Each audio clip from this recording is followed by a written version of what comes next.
Police દ્વારા આયોજિત એક અનોખા અને પ્રેરણાદાયક કાર્યક્રમની વાત કરીશું। સુરત, નવસારી, તાપી અને ડાંગ જિલ્લાના પોલીસ પરિવારોના સંતાનો માટે એક ખાસ સેમિનારનું આયોજન કરવામાં આવ્યું હતું।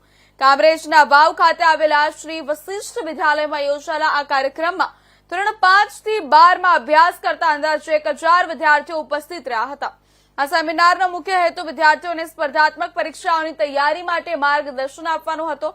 અમદાવાદના નારાયણ ગ્રુપના જાણીતા માર્ગદર્શક તુષાર પારેખે વિદ્યાર્થીઓને પરીક્ષાની તૈયારી માટે જરૂરી સલાહ અને વ્યૂહરચનાઓ સમજાવી હતી।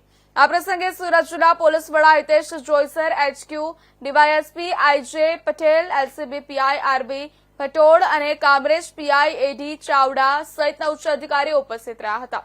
આ કાર્યક્રમથી વિદ્યાર્થીઓને ભવિષ્યમાં તેમના લક્ષ્યો પ્રાપ્ત કરવા માટે યોગ્ય માર્ગદર્શન મળ્યું છે। આવકાર્ય પહેલ સુરત રેન્જ પોલીસ દ્વારા કરવામાં આવી છે।